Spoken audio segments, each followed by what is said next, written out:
Palamaner Congress party అభ్యర్థి శివశంకర్ ఆధ్వర్యంలో భారీగా ర్యాలీ నిర్వహించి అనంతరం నామినేషన్ దాఖలు చేసిన శివశంకర్ వేలాది మంది కార్యకర్తలతో ర్యాలీలో పాల్గొన్నారు. శివశంకర్ ఆయన మాట్లాడుతూ రాష్ట్రంలో ఎక్కడా లేని విధంగా కాంగ్రెస్ పార్టీని ఆదరిస్తున్న పలమనేరులో నియోజకవర్గ ప్రజలకు పేరుపడిన రుణపడి ఉంటానని, రాబోయే ఎన్నికల్లో ఖచ్చితంగా కాంగ్రెస్ పార్టీ జెండా ఎగరవేయడం ఖాయమని శివశంకర్ అన్నారు. రాష్ట్రంలో వైసీపీ ప్రభుత్వం చేస్తున్న అరాచక పాలన తరిమికొట్టడానికి, సొంత చెల్లెల్ని అవమానించిన జగన్మోహన్ రెడ్డికి బుద్ధి చెప్పడానికి కాంగ్రెస్ పార్టీని ప్రతి ఒక్కరూ ఆదరించాలని, ఈ సైకో జగన్ పాలన పోవాలని, మళ్లీ కాంగ్రెస్ పార్టీని ఆదరిస్తే ఖచ్చితంగా నియోజకవర్గంలో అభివృద్ధి ఏంటో చేసి చూపిస్తామని శివశంకర్ అన్నారు. గత 5 సంవత్సరాలు ఉన్న ఎమ్మెల్యే ఏమాత్రం అభివృద్ధి చేయలేదని, దానికి నిదర్శనం పొలంలో నియోజకవర్గంలో పెద్ద చెరువు అన్నారు.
నల్లగుంటపల్లి శివశంకర్ గారు ఈ రోజు నామినేషన్ పెడుతున్నారు. మనమందరం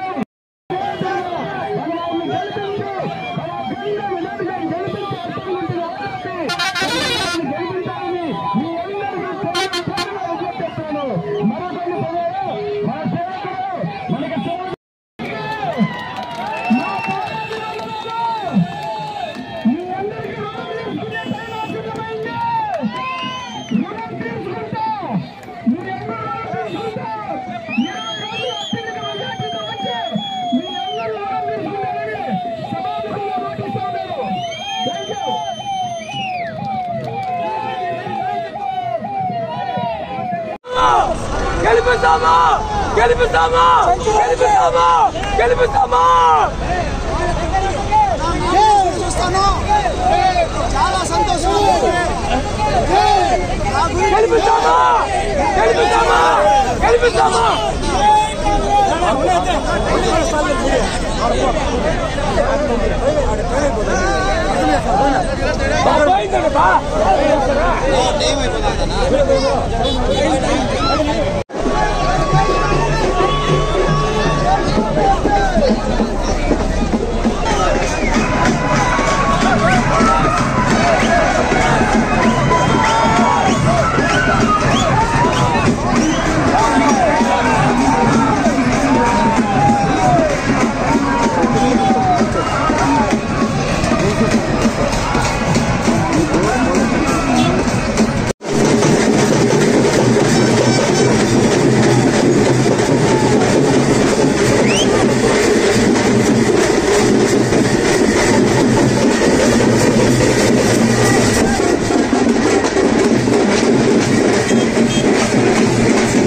welcome back to YVR channel. మా ఛానల్ మీకు నచ్చినట్టయితే లైక్ చేయండి, షేర్ చేయండి, కమెంట్ చేయండి, అలానే సబ్స్క్రైబ్ కూడా చేసుకోండి. పక్కనే ఉన్న బెల్ ఐకాన్ని మాత్రం క్లిక్ చేయకుండా మర్చిపోవద్దు. ఎందుకు అంటే మేము పెట్టే ప్రతి వీడియో కూడా మీకు నోటిఫికేషన్ రూపంలో వస్తుంది. అండ్ ఈ ఛానల్ని మీరు సబ్స్క్రైబ్ చేసుకోవడమే కాకుండా 10 మందికి షేర్ చేయండి, సబ్స్క్రైబ్ చేసుకోమని చెప్పండి.